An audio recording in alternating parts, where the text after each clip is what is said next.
guys, welcome back. And today I'm going to be discussing on the second episode of my Journey to Spider-Man Far From Home series. And since Spider-Man is my favorite superhero, I'm going to be discussing Spider-Man 2 from 2004. Now this film is very highly regarded among many people, and it's a very popular film. Everyone seems to love it, and rewatching it, I discussed in the first part of the series, where I discussed Sam Raimi's Spider-Man from 2002, I don't think that film aged too well. Now, talking about this film, I think it's aged pretty well. And you'll probably be surprised for me to say that, since I kind of ragged on Spider-Man 1 pretty hard. But this film, I just really enjoyed rewatching it. And with the first one, I felt bored at some parts. And there were just quite a few times where I just wasn't really enjoying myself, but I really enjoyed rewatching this film, and I think it's aged extraordinarily well. Now, with a film like this, I have notes written down, but I'm just gonna go through the stuff that I don't like about the movie. First of all, now this is something that I think is kind of given, which I want to mention first. Music by Danny Elfman is fantastic. It's something about all three of the films, which I forgot to mention in the first movie. The opening credits, very stylish for all three films, and this one is really cool rewatching it. It has like this artsy style in the opening credits. Fantastic. All of that score, everything, fantastic work there by Danny Elfman and everyone else. Now I'm going to be discussing about, the things that I didn't like next. Now, the things that I didn't like were, there are still some corny elements left from the first Sam Raimi film. There are some bad CG shots, but overall I think the CG, well, it is pretty dated by today. It's actually pretty good. It hasn't aged as poorly as the first film.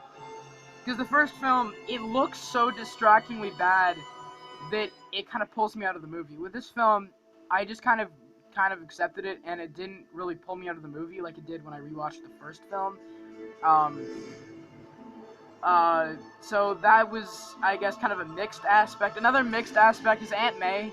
Whereas there's some amazing scenes with her, like there's this one part that I actually completely forgot about, which caught me off guard while rewatching it, is where she's giving Peter like this $20 bill, and then she just goes like, "No, you better take the money." Like, she just gets all mad, and she just starts like crying and talking about how she misses Uncle Ben. And rewatching it, I forgot about that scene, and it completely caught me off guard, and it made me really emotional. And it really surprised me rewatching this movie how there's so many emotional scenes, and that just underlines the main message of the movie, and I've seen people say they don't like that there is another fire, like a house burning down, like another fire scene in this movie. And they feel like they were just trying to copy the first one too much.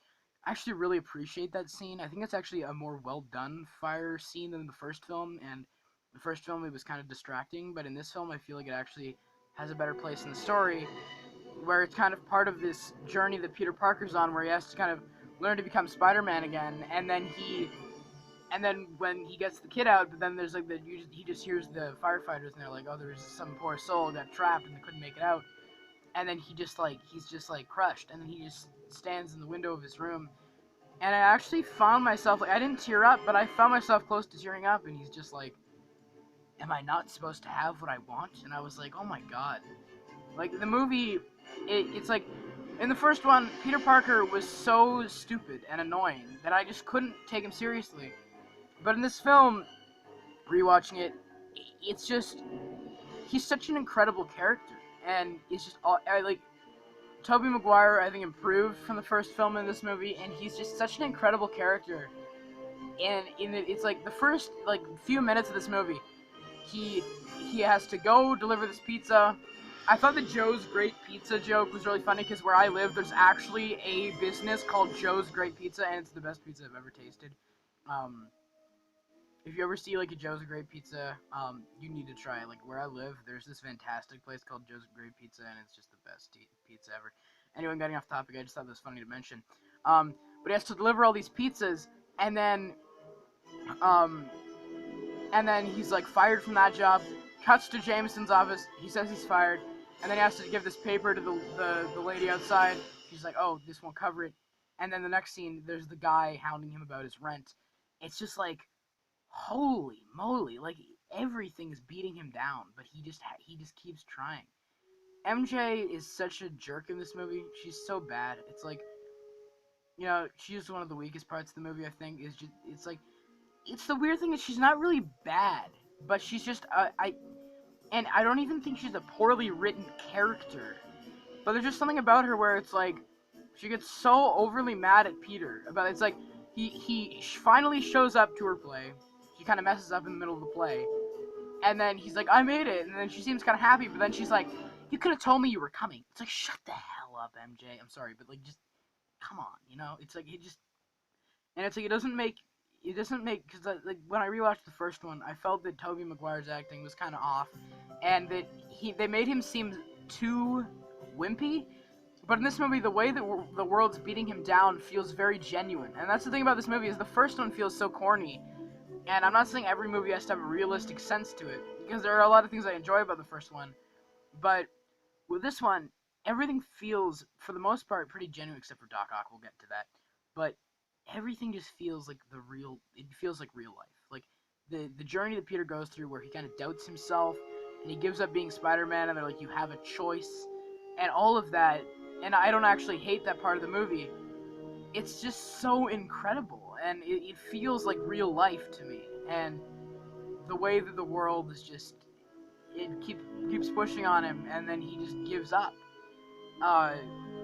It's like this person who is set up to never give up finally gives up, and then when Aunt May talks to him and tells him, you have to yeah, that's another thing. Aunt May is very mixed in this movie for me. There's like that moment where she starts crying, and it's just so impactful. And then the other scene that I thought was so great rewatching is where Peter explains to Aunt May that he's basically responsible for Uncle Ben's death.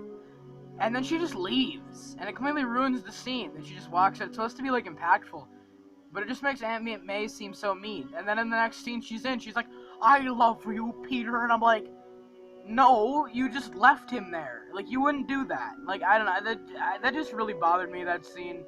But I'm really getting off topic, so I want to get back. I just want to, like, I'm so surprised. I have so much good stuff to say about this movie. But I'm going to talk about the rest of the bad stuff. I've discussed a lot of my mixed aspects of the film. Another bad, or I don't know if it's bad, but another mixed aspect, I guess, is there's some really weird editing choices. Like, the cuts between scenes really stand out to me, and they did on the first film as well, but here it feels really weird. Like, I think maybe the editing team at that point in time was just kind of experimenting with different ways they could edit the movie. But there's multiple different scene cuts. Like, there's this really weird part where it cuts from Peter, and he's, like, walking down the street with this wagon. Or, like, with like a wagon or something. And then it just cuts to black, and then comes right back. And it's a really abrupt cut. It, like, cuts to black immediately, and then it just comes right back in. And he's, like, dialing MJ on this, like, phone, and it's like, whoa, like, that really stood out. Like, it's a really weird, like, cut. And there's this weird scene where he's talking to J. Jonah, and then it just, like, does this weird, like, bubbly effect and fades out as if it's, like, water. And then cuts to Doc Ock in his stupid lair, and I'm like, that was really weird, because it's like, there's all these different, like, and then sometimes it just fades out slowly and fades back in, or it cuts abruptly and cuts back in, or it just does this weird, like, there's, like, it just once does this weird bubbly thing, and I'm like, I understand they were probably experimenting around, like, the editing crew is probably experimenting around with different, like, ways to cut, but it's, like, it's so inconsistent with how it cuts between scenes that it feels so weird. So that feels really weird. And then Doc Ock, I think, is super overrated. I think that Alfred Molina does a really good job with what he's given, but I think the whole hospital scene is pretty cheesy. It doesn't hold up too well. And he's just kind of goofy. But then there's these really great scenes, like when he's talking to Peter with his wife. And once again, it feels like real life. It feels like a real life, like, people talking. And there's all these goofy scenes where he, like, gets electrocuted and he's like, Rah! It's like he does all these corny things, but then there's, like, he has these really great little moments where he really gets to shine in the acting department, like when he's like, I will not die a monster, and it's like, whoa, this is really great acting.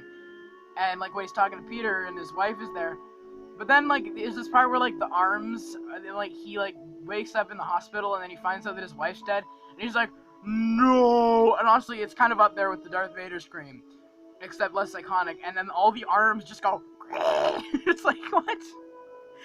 That's what I'm saying, there's still some corny elements in this movie, which hold it back from being great, in my opinion. There's still some pretty corny elements, inside of the film. Similar to the first one, and the fact, yeah, like, Doc Ock, he has these really great moments to shine, but then, like, everyone says, like, oh, he's such a great villain, and I'm like, he's not really a good villain, if you actually think about it. Like, his motivations aren't really clear. It's more just the arms that define him for a lot of the film. So, I actually disagree. I think he's one of the worst parts of the movie, Doc Ock. What else do I have to talk about?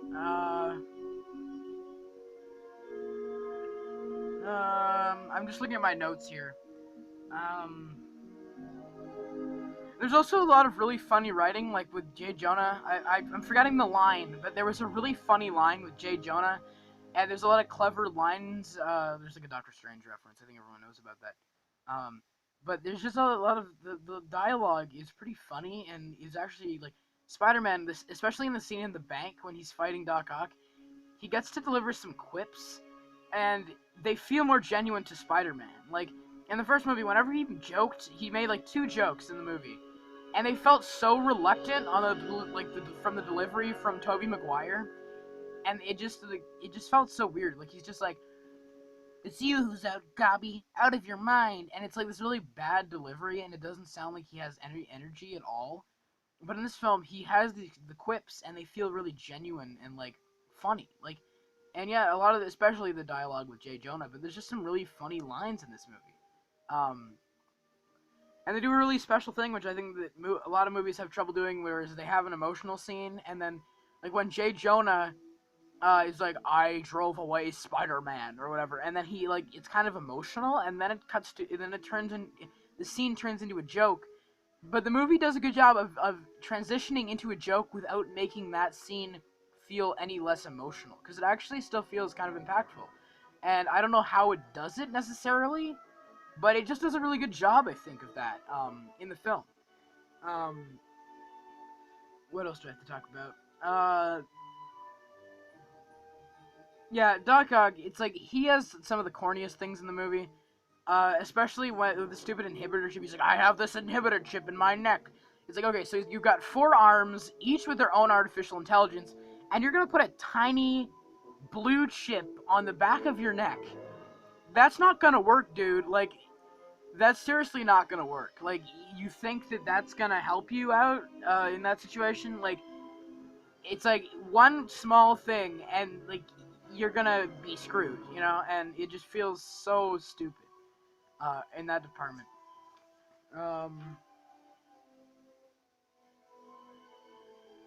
Oh yeah, I guess another thing that we have to talk about in this film, um, is the action, which is, I guess we'll talk about the train scene, which everyone still holds in really high regard. Um, the whole train scene with Doc Ock, is freaking fantastic. Rewatching it, it's held up immensely well, I think.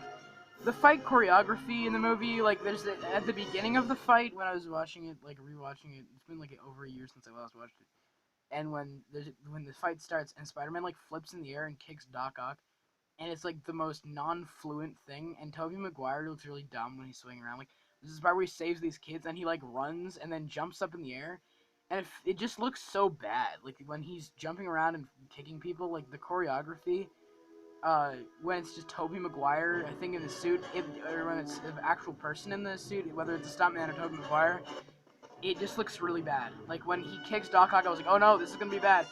But then the rest of the scene is still really well done and really tense. Really holds up well. There's some weird scenarios, though. Like, there's this really weird scenario with MJ and Peter, and they're having, like, this little talk in this cafe. And, like, everything looks calm on the street, and then suddenly you get the weird, like, Spider-Man Spidey sense noise, and there's, like, a bad CG shot where it, like, pans to the side next to Tobey Maguire's face, and then suddenly just this car smashes through the window, and then you got a bad shot of them flipping in the air, which looks so stupid. But, yeah, there's some bad CG stuff, but the CG stuff that's bad is surprisingly not the suit, because the suit actually looks really good, and there's a lot more practical action with the suit, which makes it look a lot better. And then the whole scene where he stops the train and everyone picks him up is still really impactful in this movie. Um, they set up Harry Osborn turning into the Green Goblin very well at the end. And Spider-Man 3, I think, is maybe still my favorite. I don't know. I really enjoy Spider-Man 3. I can't wait to talk about my opinion on that movie, because I know it's a very hated upon film. Um, what else do I have to talk about? Um, I think that's all the notes I had written down. I'm just trying to remember if there's any little things that I wanted to bring up that I really like about the movie, because as you can tell, there's a lot I like about the movie, and the only things I don't really like are Doc Ock. MJ and Aunt May as characters are very mixed for me, but I think they do a much better job with Peter Parker, and I think it's aged the story and messaging, even though the special effects maybe don't hold up very well. The emotions and character moments and like Peter Parker's character is more well done in this film than the first one. They still really hold up, and I think the message and story of the movie holds up uh, very well in comparative, or like as opposed to the special effects and stuff, which don't hold up very well. Hold up better than the first one, but don't hold up too well. And yeah, they're just less distracting for me than in the first film. So the review's getting kind of long, guys, so I'm gonna wrap it up here soon. Let me know, what do you think of Spider-Man 2? I got some criticism from my friend Sick Bricks on my last video, and I did reply to his comment. And I will respond more in depth to his criticism in my review of Spider-Man Homecoming, which will probably be coming out in 2 weeks, the week of Spider-Man Homecoming. Um, I guess before I start talking about future videos, I will give my rating of the film, and as you can tell, I was extremely surprised rewatching this movie as to how well it holds up, and I'm gonna give it an A. You're probably gonna be as shocked as I am that I'm giving it such a high rating. It's like an A or an A minus, but I think closer to an A. There are just some things holding it back, like the corniness, and Doc Ock as a character I don't think is very well established. I actually think Green Goblin is probably a better character. Um, but anyway, moving on to other things. We're done with the review now, so if you want to click off, you can click off. I just want to discuss what's coming up in terms of my review. So, Spider-Man Far From Home comes out in 2 weeks. So, not this week, not next week. The week after. So, next week, I thought it was only 3 weeks, but I think I have more time. So, this week will be Spider-Man 2. And then I've seen some requests saying I should talk about Winter Soldier and Captain America Civil War from the MCU. So I kind of want to do that because I want to discuss Civil War because Spider-Man is in that movie, and since we're building up to Spider-Man Far From Home, I think it's pretty good to talk about. It would be pretty good to talk about Civil War. So I might rewatch Winter Soldier, talk about my opinions on that in the week, and then on the week of Spider-Man Far From Home, double up with Civil War and um, uh, and Spider-Man Homecoming, or do you think I should just keep to specifically Spider-Man movies? Because I wouldn't want to talk about Civil War without talking about Winter Soldier, because then I would have talked about First Avenger and Civil War and not talk about Winter Soldier. But let me know. Do you want to see my thoughts on those? Because next week would be Spider-Man 3, and then the week after would be Spider-Man Homecoming. So yeah, let me know. Do you want to see a review of Captain America, Winter Soldier, and Civil War? Just let me know. I don't really have a lot I'm going to be doing in terms of other videos other than movie reviews. So yeah, you guys let me know your thoughts on Spider-Man 2. Let me know your thoughts on what I just stated. And yeah, just let me know all your thoughts in the comments below. And I hope you guys have a great day. Take care.